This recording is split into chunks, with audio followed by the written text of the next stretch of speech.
మేం చెప్పేది మర్డర్ గురించి కాదమ్మా. చాణక్య శశిలే వారసులని దివ్యకి తెలిసిపోయింది.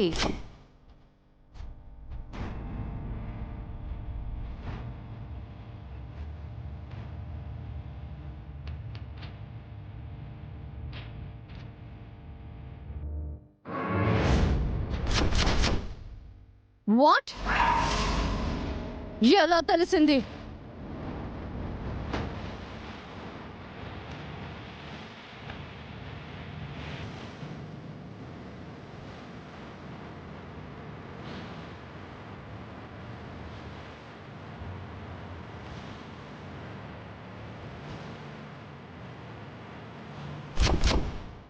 మేడం, దివ్యమ్మకి అంతా తెలిసిపోయిందంటే ఇంకాగరు, మనపై దండయాత్ర చేస్తారు. మీరు దిక్కుకి నేను దిక్కుకి పారిపోవడం ఉత్తమం మేడం.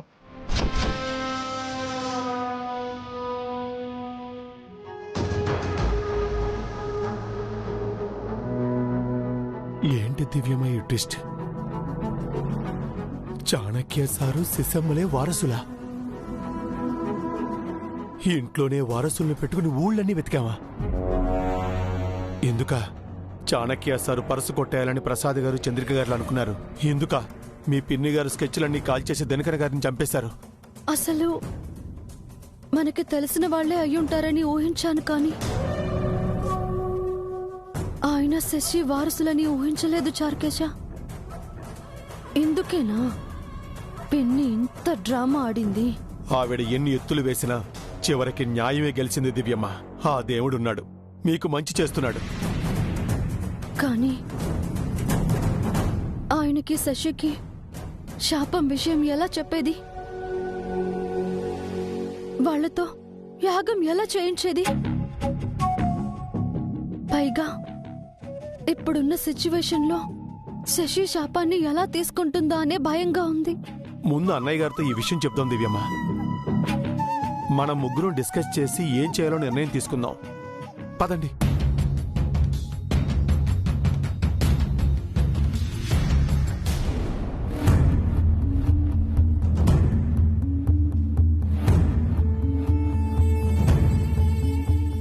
ఏంటమ్మా నువ్వు చెప్పేది?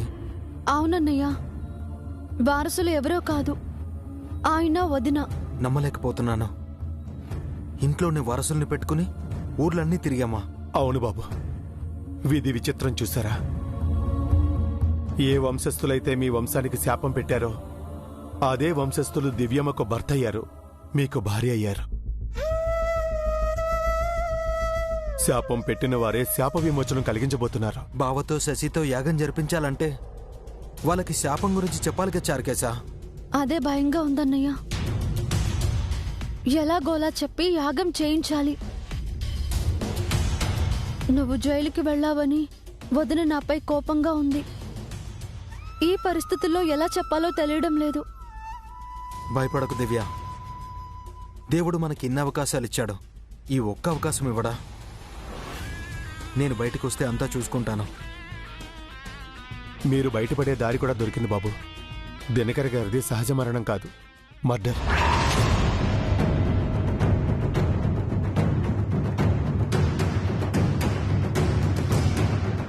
మీ పిన్ని గారు ఆ నాగభూషణంతో దినకర గారు గొంతు నులిమి హత్య చేయించారు. వారసులెవరో మనకి తెలియకుండా ఉండడానికి, సాక్ష్యాలు లేకుండా చేయడానికే పిన్ని ఇలా చేసింది. అయితే వెంటనే ఆ నాగభూషణ్ణి పట్టుకోవాలి, వాడితో నిజం కక్కించాలి. ఆ పనే చేయబోతున్నామన్నయ్య.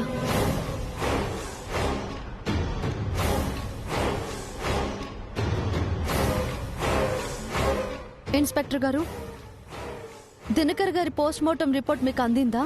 ఇందాకే అతని మర్డర్ అని తెలిసింది మేడం. ఆ మర్డర్ చేసింది ఎవరో కాదు, నిత్య శ్రీనివాస్ గారి పిఏ నాగభూషణం. అతన్ని అరెస్ట్ చేస్తే మీకు అన్ని విషయాలు తెలుస్తాయి. అతనే మర్డర్ చేసినట్టు మీ దగ్గర ఎవిడెన్స్ ఉందా? ఒకసారి మీ పియూసీలు కాపలాగా ఉన్నప్పుడే నాగభూషణం దినకర్ గారిపై హత్య ప్రయత్నం చేశాడు. అప్పుడు మీరు అతన్ని అరెస్ట్ చేశారు కూడా. ఆ విషయం తెలుసు మేడం, కానీ ఇప్పుడు హత్య చేసింది అతనేనని ప్రూఫ్ ఉండాలి కదా. అతన్ని అరెస్ట్ చేసి డెడ్ బాడీ పైన ఉన్న ఫింగర్ ప్రింట్స్ అతని ఫింగర్ ప్రింట్స్ మ్యాచ్ చేసి చూస్తే తెలుస్తుంది కదా సార్. ఓకే, మేము అతను పట్టుకోవడానికి ట్రై చేస్తాం.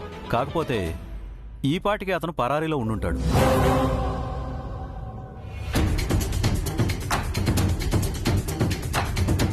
ఈవిడ నన్ను ఎంకరేజ్ చేసిందని మర్డర్ చేశాను. ఇప్పుడు ఇలా ఇరుక్కుపోయాను. ఈవిడ నన్ను సేవ్ చేస్తుందని నమ్మకం నాకు లేదు. సాక్ష్యం లేకుండా చేయడానికి ఆ ఆర్టిస్ట్ని అసిస్టెంట్ని చంపినట్టు నన్ను కూడా చంపేస్తుంది. అమ్మో, పారిపోవడం బెటర్. ఫోన్ కూడా స్విచ్ ఆఫ్ చేస్తాను.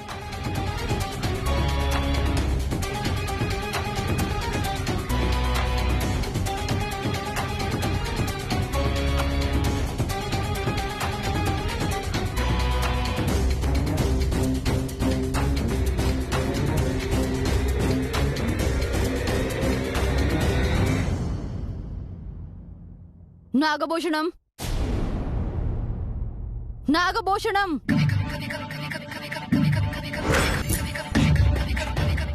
రేయ్, ఎవరక్కడా? మేడం, నాగభూషణం ఎక్కడా? ఇప్పటి వరకు ఇక్కడే ఉన్నాడు కదా మేడం.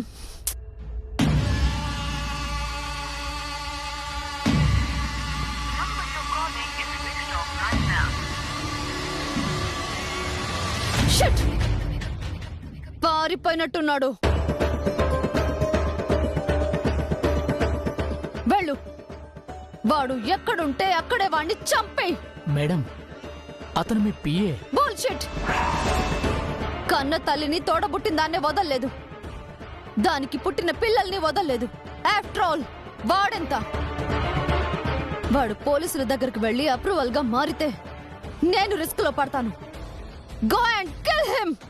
Okay madam.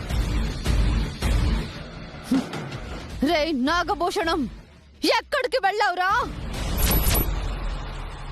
అతను ఎక్కడున్నా పట్టుకుంటానన్నయ్య.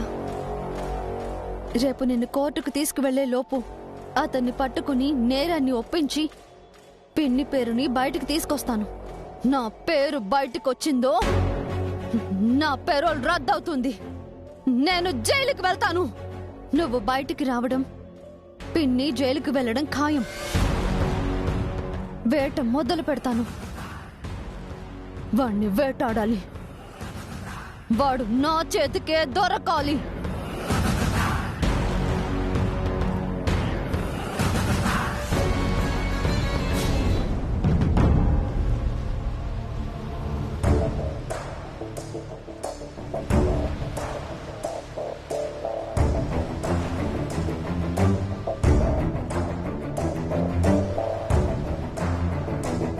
ఈ ఇల్లు ఇలాగే శ్మశాన నిశ్శబ్దంలా ఉండాలనుకున్నాం, కానీ ఈ నిశ్శబ్దాన్ని భరించలేకపోతున్నాం చంద్రిక.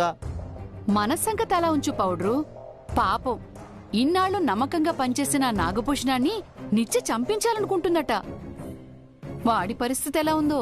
కత్తి పట్టినోడు ఆ కత్తితోనే పోతాడని అది వాడి కర్మ. నిత్య లాంటి వాళ్ళ దగ్గర పనిచేస్తే ఫలితం ఇట్టాగే ఉంటుంది. రేపు మన పరిస్థితి ఎలా ఉంటుందో పౌడ్రు. తలుచుకుంటేనే భయం వేస్తోంది. వాయము నాకు అట్టాగనిపిస్తుండే. ఆస్తి కోసం ఆశపడి ఆ నిత్యతో చేతులు కలిపామా, ఇప్పుడు లాక్కోలేక పీక్కోలేక సస్తున్నామా. ఆ సంగతి అలా ఉంచు పౌడ్రు. వారసులెవరో తెలిసాక కూడా దివ్య ఎందుకు మౌనంగా ఉంది? చాణక్య శశిలకు చెప్పొచ్చు కదా. అదే నాకు అర్థం కావటం లేదా. త్వరగా యాగం జరిపిస్తే శాపం పోతుంది కదా, ఇంకా ఎందుకు ఆలస్యం చేస్తున్నట్టు?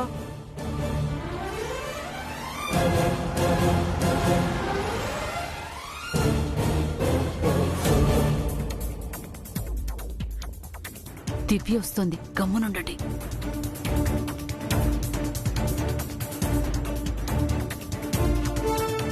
ఏంటమ్మా దివ్య, అభి దగ్గరికి వెళ్ళొస్తున్నారా? అభి కేసు నుంచి బయటపడతాడా? తప్పకుండా అన్నయ్య బయటకొస్తాడు. ఆ పనిలోనే ఉన్నాం. ఏంటోనమ్మా, ఆడపిల్లవే, నువ్విట్టా కష్టపడుతూ ఉంటే మనసు కట్టంగా ఉందే. అయినా వారసులెవరో తెలిసాక కూడా సైలెంట్గా ఉన్నావేందమ్మా? వెళ్ళి చాణక్య శిష్యులకు చెప్పొచ్చుగా.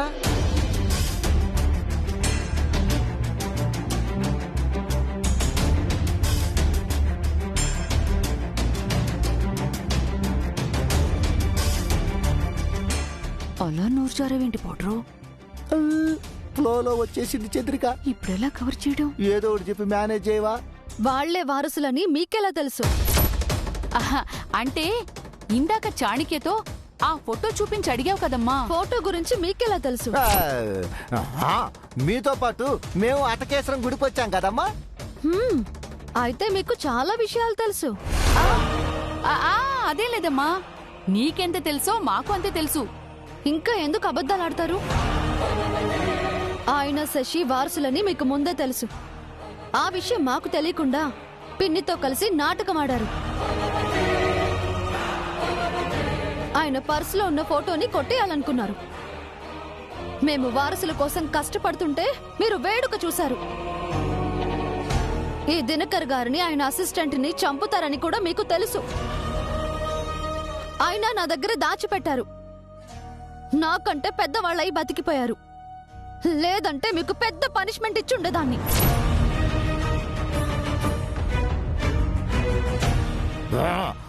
నువ్వు చెప్పిందంతా అబద్ధం అమ్మా. అయినా ఇప్పుడు ఆ విషయాలన్నీ ఎందుకో? ఆ నిత్య నాగభూషణాన్ని సంపించాలనుకుంటుందంట. వాడి కోసం రౌడీలు తిరుగుతున్నారంట. వాడు గాని వాళ్ళకు దొరికాడంటే మనకు సాక్ష్యమే లేకుండా పోతుందమ్మా. అవునమ్మా, అన్యాయంగా అభి జైలు పాలవుతాడు. యాగం జరిపించలేం. ఆ విషయం గురించి ఆలోచించమ్మా. ఆలోచిస్తాను. అందరి సంగతి తేలుస్తాను.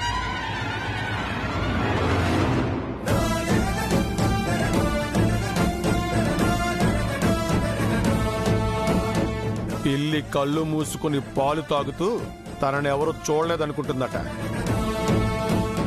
అలాగే మీరు కూడా. మీరు చేసే ప్రతిదీ దివ్యమ్మకు అబీబాబుకు తెలుసు. అయినా మిమ్మల్ని వాళ్ళు శిక్షించలేదంటే అది వాళ్ళ సంస్కారం.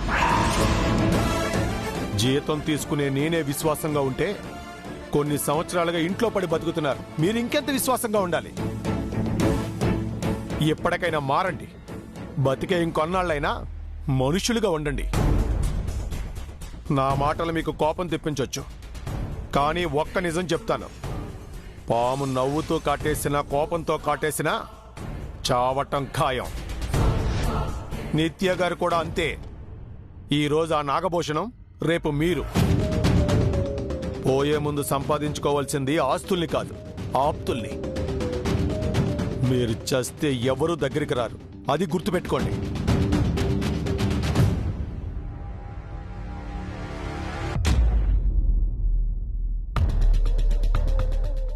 ఏమైంది దివ్య? సడన్ గా నువ్వు చారుకేసి ఎక్కడికెళ్లారు? హాస్పిటల్కి వెళ్ళామండి. మనకు మంచి లీడ్ దొరికింది. దినకర్ గారు హెడ్ ఇంజురీతో చనిపోలేదు. మా పిన్ని పిఏ నాగభూషణం దినకర్ గారి గొంతు నులిమి హత్య చేశాడు.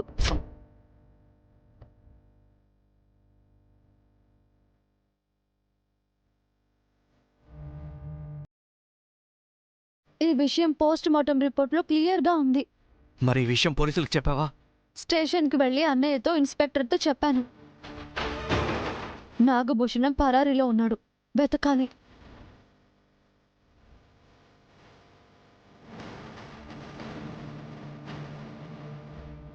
రేపు మీ అన్నయ్యని కోర్టుకు తీసుకెళ్తారు కదా? ఆలోపే నాగభూషణాన్ని పట్టుకోవాలి. పోలీసులు హెల్ప్ చేస్తున్నారు. నేను చారుకేశ కూడా అదే పనిలో ఉన్నాం. అవును సార్, మీరేం వరి అవ్వకండి. నాగభూషణాన్ని పట్టుకుని కోర్టుకు అప్పచెప్పితే అబీబాబు నిర్దోషిగా విడుదలవుతారు. రేపు ఈ పాటికి అంతా సరైపోతుంది. ఒకవేళ నాగభూషణం దొరకకపోతే? ఆ అనుమానమే పెట్టుకోకండి. మన వైపు న్యాయం ఉంది. మనమే గెలుస్తాం. మీ పిన్ని ఎందుకు ఇలా చేసింది? మీకు తెలుసు కదా సార్, ఏదో ఒక రకంగా మిమ్మల్ని బాధ పెట్టాలనేది ఆవిడ ఉద్దేశం. ఆ దురుద్దేశం నెరవేరదండి. మనం తప్పకుండా బయటపడతాం. నాకు చాలా గిల్టీగా ఉంది దివ్య. శశికి మొహం చూపించలేకపోతున్నాను. డిప్రెసివ్గా ఉంది. ఇదంతా ఎంత త్వరగా పూర్తవుతుందా అని వెయిట్ చేస్తున్నాను. అంతా సరైపోతుందండి. మీరు డిప్రెస్ అవ్వద్దు. ధైర్యంగా ఉండండి. డోంట్ వరీ అండి. నేనున్నాను కదా.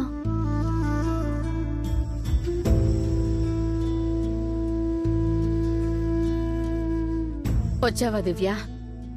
రూంలో చేసి బాధపడుతోంది. ఉదయం నుంచి తను పచ్చి మంచినీళ్ళు కూడా ముట్టుకోలేదు. జేజీ నేను ఎంత చెప్పినా వినట్లేదు. కాస్త నువ్వైనా చెప్పమ్మా. ఏదో ఒకటి చెప్పి తినిపించకపోతే నీరసం పెరిగి పల్స్ పడిపోతుంది. మళ్ళీ హాస్పిటల్లో అడ్మిట్ చేయాల్సి వస్తుందని డాక్టర్ కూడా చెప్పింది. రామ్మా, నువ్వు కూడా రా బాబు. పదండి.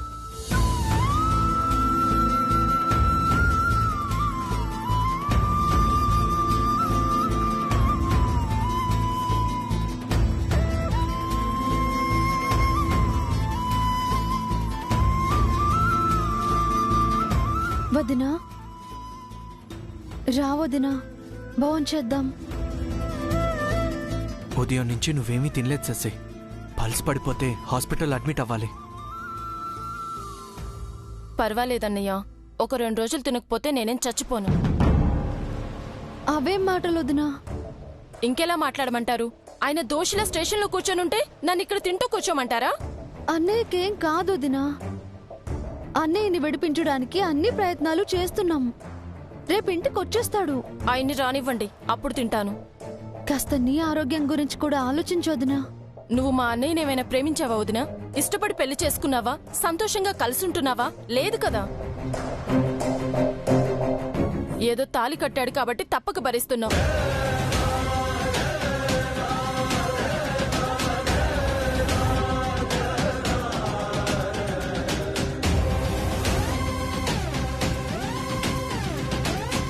కానీ నేనలా కాదు. ఆయన్ని మనసారా ప్రేమించాను, ఇష్టపడి పెళ్లి చేసుకున్నాను. ఆయన కావాలని కలిసుంటున్నాను. నీకు నాకు చాలా తేడా ఉంది. నీ భర్త స్టేషన్లో ఉంటే నువ్వు తింటావేమో, నేను తినలేను.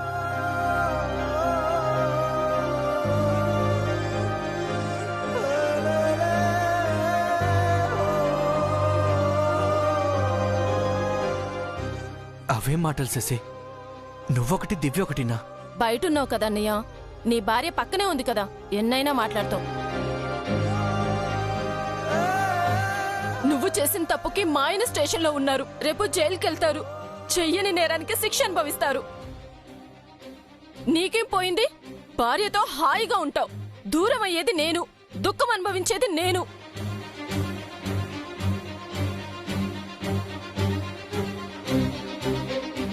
నువ్వు నీ భార్య పక్క పక్కనే ఉన్నారు. ఒకరినొకరు చూసుకుంటున్నారు. హాయిగా సంతోషంగా ఉన్నారు. మీకేం బాధ ఉంటుంది? అనుభవిస్తున్నా నాకు తెలుస్తుంది గాని మీకేం తెలుస్తుంది అన్నయ్య?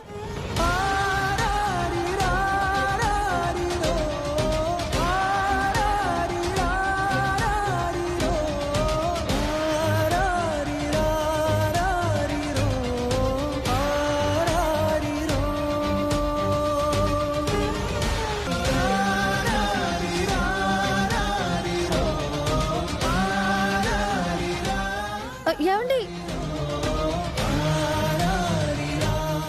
ఏం మాట్లాడుతున్నావు శశి? నువ్వంటే మీ అన్నయ్యకి ఎంత ప్రాణమో నీకు తెలీదా? అలాంటి మనిషిని ఇలా అనొచ్చా? నాకు నా భర్త ముఖ్యం. ఆయన క్షేమంగా ఉండడం ముఖ్యం. ఆయనతో కలిసి ఉండడం ముఖ్యం.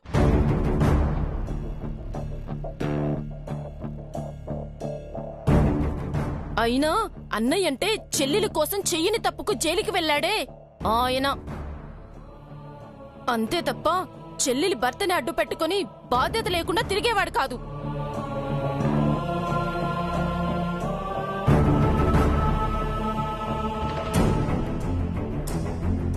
ప్లీజ్ శశి, దయచేసి ఆయన అలా నిందించకు.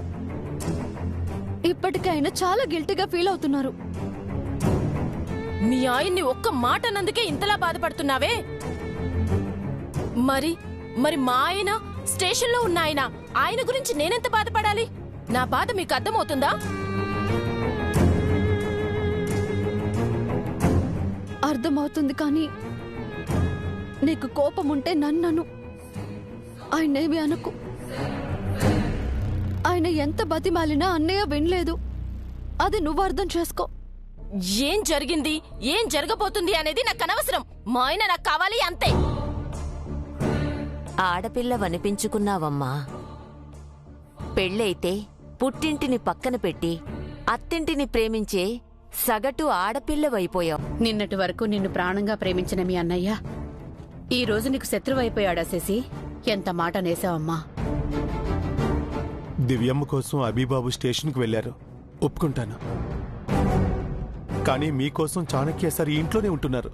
అది మీరెందుకు గుర్తించలేదు శేషమ్మా? అత్తారింట్లో ఉండటం ఆడపిల్లకి గౌరవం కాని అల్లుడు వచ్చి ఇల్లరికం ఉండటం గౌరవం కాదమ్మా. ఇదంతా మీకోసం కాదా?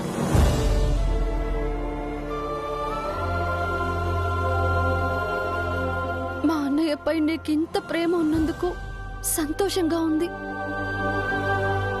ఒక్కటి చెప్తున్నాను, అన్నయ్యకి ఏం కాదు. ఒకవేళ జైలు శిక్ష పడి అన్నయ్య నీకు దూరం అయ్యే పరిస్థితే వస్తే అన్నయ్యకి బదులు నేను జైలుకి వెళ్తాను.